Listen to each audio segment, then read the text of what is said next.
everyone. My name is Alice Chance and I am the Head of Student Operations over at Manchester Codes. Today I am joined by Pete, Will and Rob from Tread, and they're going to be talking to you all about their organisation and the positions that they're going to be hiring into for the next year. So I will hand it over to them. If you do have any questions, we're going to be taking questions throughout, so feel free to ask away. Anything you want to know about them, the business, about the hiring process, please feel free to ask and I will ask the questions. But yes, I will hand over now. Thanks. Great, thank you. So this one's Pete, that's Will. We're the two co-founders of Tread, and with us today is Rob, who is our senior mobile developer. Loose structure to how we're going to spend the time together. Will's going to do an introduction to Tread. So what the hell are we? What are we up to?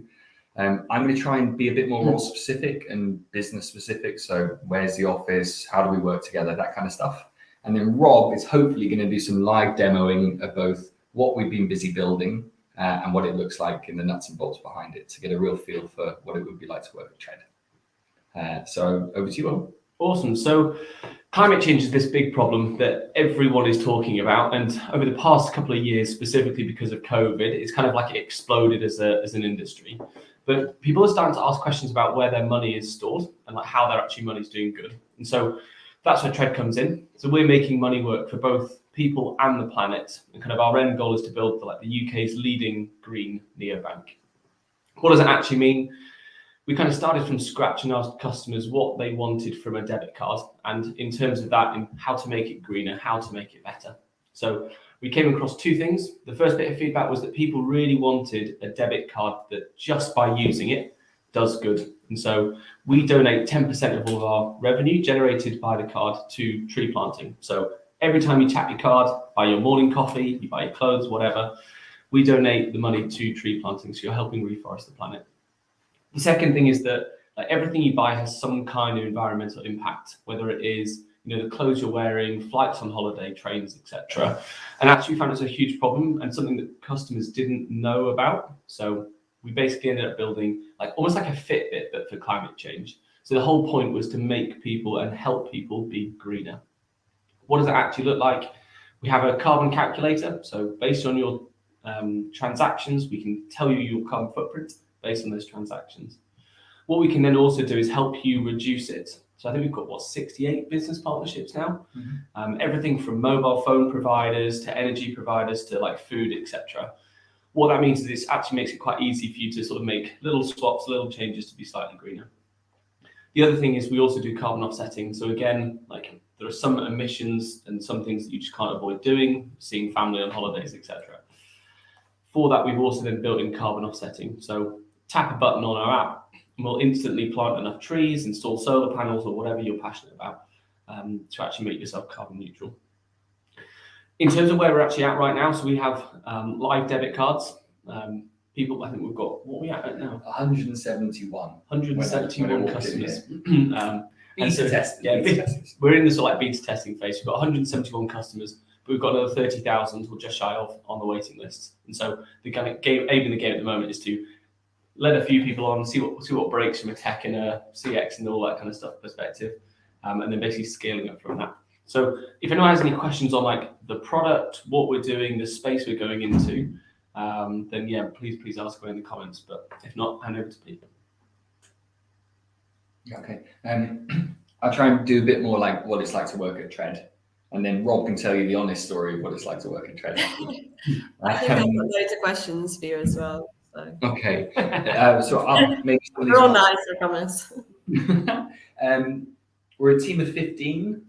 We've been around 15 for 6 months now, so built a nice little family community. It was just Will and I at a dining room table about this time last year, so nice to have people around us finally. That team are about half tech, so full stack developers working all the way across the tech stack. There is no specialism yet, and the rest is either people in marketing, people in compliance, so our internal police officer making sure that the two of us don't go to prison for fraudulent transactions, and then customer support as well, just making sure that our customers get as good an experience as possible. We are looking to grow very soon, and it will really be within the tech team and customer support teams that we grow first, as that's where the biggest requirement is. The office is based in Leeds, so we had to do two, like when we were searching for this office, we were looking for two things. One, is it a 5-minute walk from Leeds train station to try and support people like commuting in a green way? So we're like 3.5 minutes walk towards Greek Street, if you know, which is a real party. And then two, do they accept dogs? Because I think there's 5 tread dogs, one very consistent office dog, but we're a very dog friendly office, so we needed to make sure the office could put up with them as well.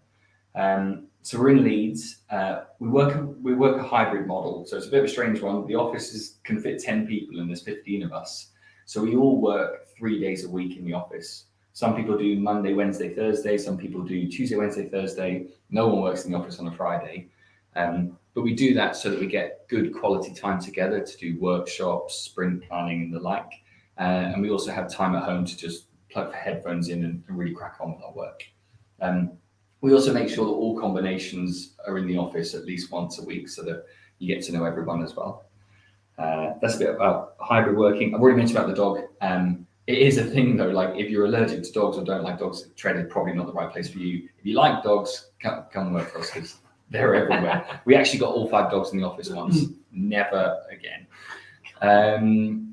Other 3 things I want to talk about. So leave, I'll go to that in a minute. Yes, good question.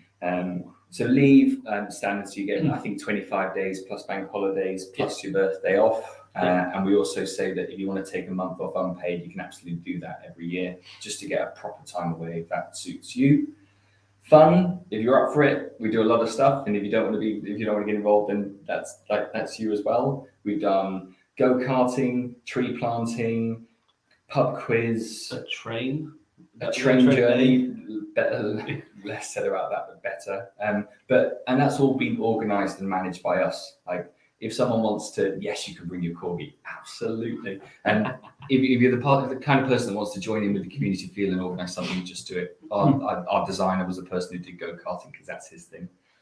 And I think tech stack. Rob, I was going to talk through the tech stack, but I might leave that to you because I won't do it credibly. So absolutely. Maybe should we answer some questions and then if there's anything else about the way we work, then move on to Rob to talk about the product. Does that work for you? Great. Cool. So questions that I think would be good. So I guess what sort of positions are you actually going to be hiring for then? Is it going to be like juniors into the team or is it going to be... Cool. Sorry, I should have. Good question. No, that's okay. So as I just said, the current tech team are very much full stack engineers. Some of them 3 of them have come from coding boot camps just like this and have been upskilled on the job. And they're so valuable to us. We really do see the value in people that just learned the trade.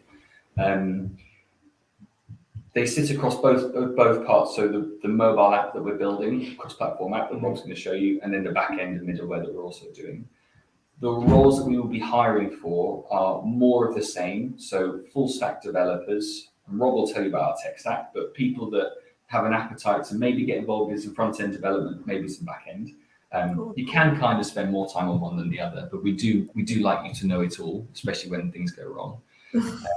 The other bit of the tech recruitment we're going to go through is more of an infrastructure roles. So if actually DevOps, pipeline management, the world of AWS is your thing, then there's opportunities there too to really get stuck in and own that. We'll be hiring across the next 3 to 4 months. So roles are opening. And so to be perfectly honest, we're going into our 2nd funding round. The last one closed last summer and it was really successful. Look us up on Crowdcube if you want to see an embarrassing video of the 2 of us. No, please don't, it's horrible. But we're going through a 2nd funding round. Depending on the success of that, it means how many people we can hire. But there are a good few roles opening up regardless.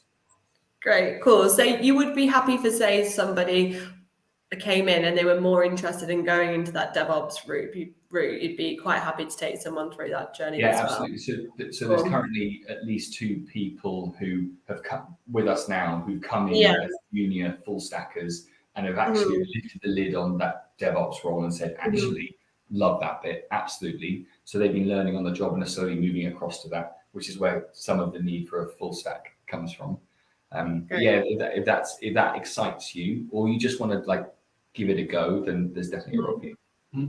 Great. I guess that's a nice benefit of being a company of your size at the moment, is that people have that sort of flexibility to explore different roles. And it seems like you're quite open to that as well. I've had another question, which I think maybe for Rob, because it's, hi guys, curious to how deep you delve into the data in the transactions, and assuming that I bought a load of shopping from a co-op, for example, could you see the individual line items? Yeah, so obviously from the spending data, we get the sort of more higher level data, so the total receipt value, and that actually, when you look at someone's footprint overall, it gives obviously sometimes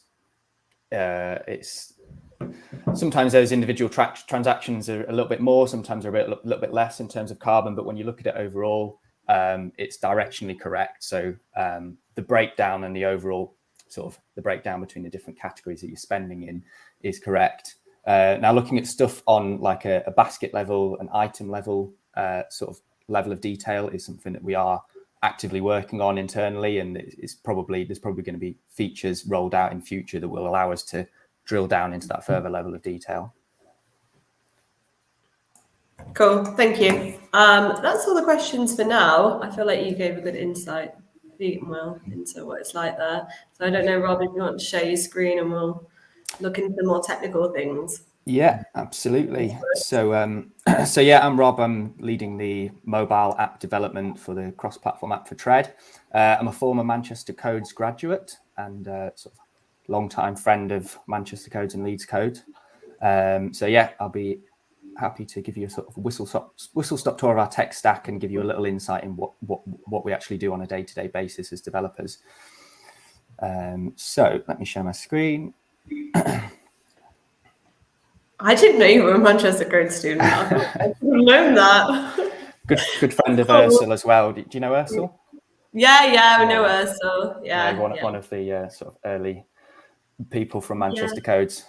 Yeah. Okay. Cool. So, am I sharing my screen now? Can you see it? Yeah. Okay. Cool. Can see that. So this is a diagram showing our sort of our overall tech stack at a high level. So on the left-hand side, we've got our mobile applications. So at the moment, we've got a Swift iOS app, which has been built by an external agency. And then the bit that I'm working on currently is a cross-platform app, which will service both iOS and Android. They both speak to the API, which is all hosted on Amazon Web Services. And the API architecture is a microservices architecture, which basically means all of the API requests come into what's called an API gateway. Those requests then get routed to individual microservices. So each one of these is like basically a code base in itself, and it has a very specific task that it would do. So the request comes through, gets routed to a microservice, and then the microservices in turn speak to our database and maybe read or write data, depending on what's required from that particular microservice. All of our microservices are written in Node.js. So obviously a coding language that everyone at Manchester Codes is very familiar with. The database is a Postgres database. We're using the SQL querying language, which again, I think Manchester Codes does teach. So again, a sort of an aspect of tech that hopefully people should be familiar with. And then the cross-platform app is written in React Native, which is very similar to React.js, like the browser version of React, which I believe you teach as well at Manchester Codes. And personally, I'd worked mainly with the browser-based version of React previously to working at Tread, and the transition from that to React Native is pretty straightforward. To be fair, it's the way the code's written is very, very, very similar. So yeah, I just wanted to give you a quick sort of overview of what's involved in the front end development and what that would look like if you were a front end developer. So all of our app designs are created and held in a piece of software called Figma. So our designer basically works with the product team to pull together these designs, and once they're ready for development, us developers would come onto Figma and look at the designs and basically drill down into each component and then translate these designs into code. So if we're taking this home screen, which shows you transactions and some high level information about your account, I could show you what that would look like in code, and also on the Android emulator. So as we're developing the code, we can run it in Android Studio if we want to run it on an Android device, or Xcode if we want to run it on an iOS device, and basically see the code in a visual form as we're developing it. So as I've said, the code's written in React Native. The actual way the code's written and the sort of syntax is very similar to React.js. So you have a component that takes various props. In this case, it's just a navigation prop, and then you've got JSX, which is the syntax for actually writing the visual aspects of the screen. So yeah, let's say on this screen here, maybe we want to change the wording of this title that's on the transactions section. Maybe we want to say your recent transactions, so we could change that there, and we'll sort of fairly quickly see it reflected in the emulator. The styles for the screen are held in a separate file. So if we want to change anything like the colors or anything like that, or the text or the font size, that's in the styles file. And then with every screen in the app, we also have a test file. So again, I know Manchester codes are very heavy on sort of test-driven development and sort of teaching good testing practices, and that's something that we're really keen on as well in Tread. So for every screen, we'd have a very sort of comprehensive test suite, which gets run locally by the developers as they're developing to make sure that they're not sort of breaking any tests, and they also obviously write new tests as they develop new features. And it's also run automatically in our CI/CD pipeline when the code gets deployed. And so I'll just give you a demo of that. So let's run that test suite for the home screen, and it's going to fail now because I've made a change and I've not told the test that I've made the change. So it's failing now, and it's saying this bit of the screen, it was expecting it to say your transactions. It now says your recent transactions. So the testing infrastructure allows us to basically build code and deploy it with confidence, knowing that it's not going to break anything, because if it is going to break something, the test will pick that up and prevent you from deploying it. So what I'd do now as a developer is go and edit the tests and get them to pass again, and then I'd deploy that change. So yeah, hopefully that gives you a very sort of quick idea of what we do as developers within Tread and what the tech stack looks like. So yeah, just interested to have any questions. Looking for Alice. No, that's okay. Thanks, Rob. We've just had a question come through from Aisha that I just thought I'd ask. So what do you use for unit testing? So the unit tests are written in Jest, and we use a framework called React Native Testing Library, which allows us to like mock the, basically it's a simulator for iOS and Android devices. So it basically runs the code. Right, thank you. Did you want to say something? I was going to ask the exact question. I just got picked up. He was scared of answering it because he didn't understand the question. So I was going to throw it towards Rob. So Ziggy's asked a question. So what is Tread looking for when it comes to skills and personality in junior developers? I think it'd be good as well to know sort of the hiring process as well. I'll do that one then. Great, thanks. There are three main stages to our hiring process. So first, it's a very quick 25-minute call with normally myself and probably Rob or Chris, who is our tech lead. That is a non-technical interview phone call where we just try and like suss each other out, basically. We spend at least 10 minutes like letting you ask more questions about Tread so you can fully understand whether it's the right opportunity for you, and vice versa. We just want to get a bit about your makeup, like what makes you tick. Past that, and we will set you a technical challenge that's time bound. Like, we hate the idea of people spending days on a recruitment tech challenge. So I think you have a couple of hours to do it before you get on a call with our tech team, not all of them, just a few, to run through that tech challenge. I can't really tell you much about it because part of it, well, yeah, and really part of it is just testing your ability to get a problem and work out how you can exhibit your skill set in that limited amount of time. If you do it, and I hope lots of you do, don't expect you to finish everything. We never do. It's just use it as an opportunity to exhibit your skill set and what you know. And then write down what you would do if you knew more, and then tell Chris and Rob about it. Pass that on, and we have the same conversation we had the first time, but hopefully in person with both of us. And it's an hour long. It's pretty similar though. Like, it's us just trying to work out whether it's the right fit. I mean, you're potentially only going to be the 16th, 17th hire. So like, it's not for everyone, right? It's a startup. Every day is different. Yeah. We really do, like, there's a caring element to this as well. We really want to make sure that you are going to succeed at Tread. And that's what we spend the time doing.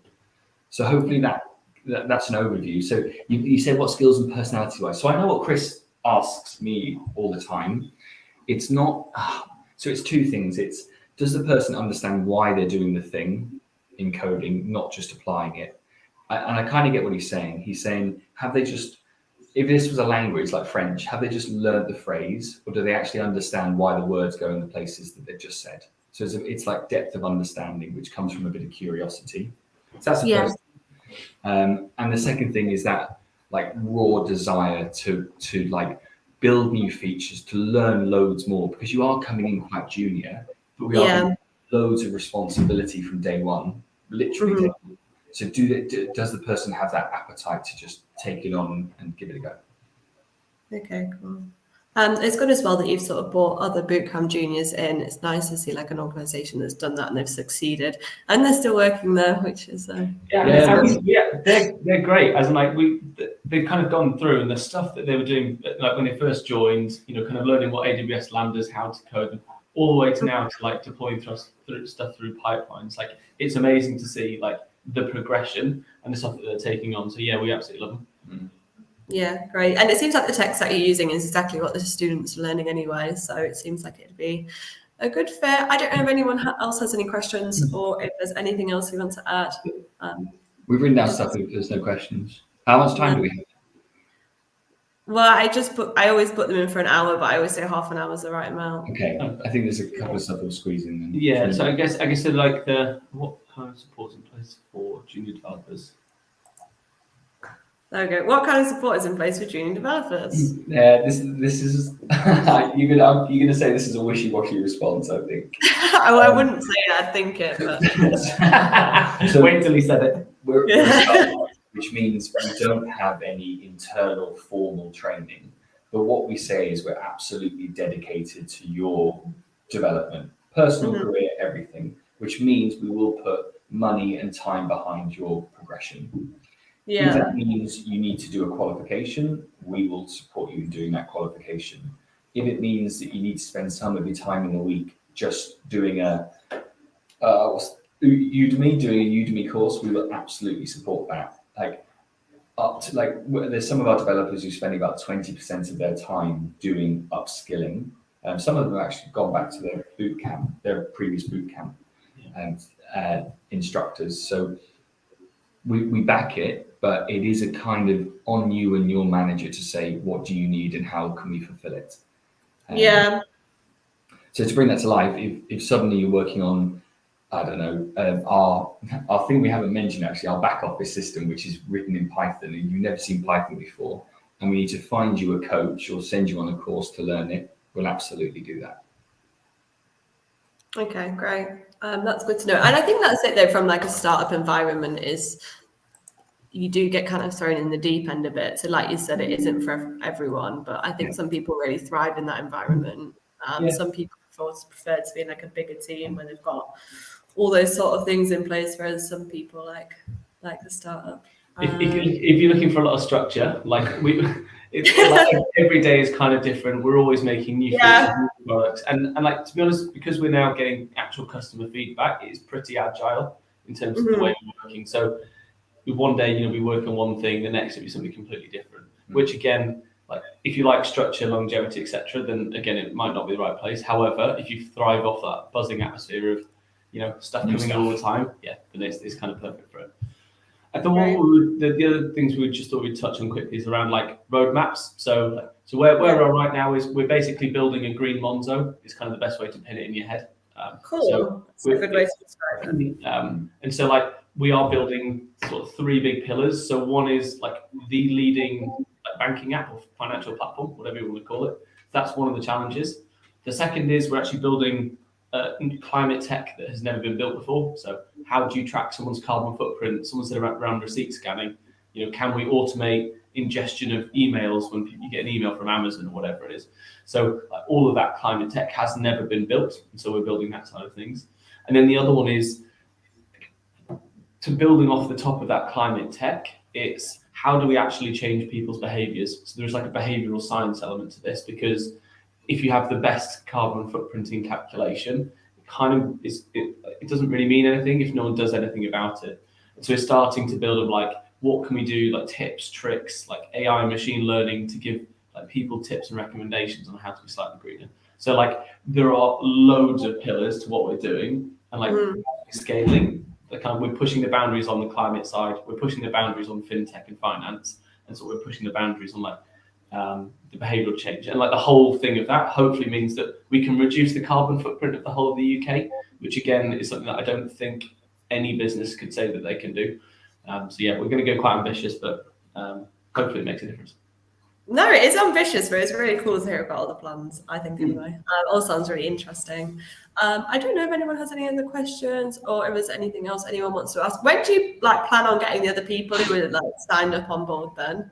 So what I was going to say, hey, we're a startup, right? So job descriptions and formal apply now will come out in the next few months. But if there are people on this call or who watch this back who say that is a business I would love to work for, just email us.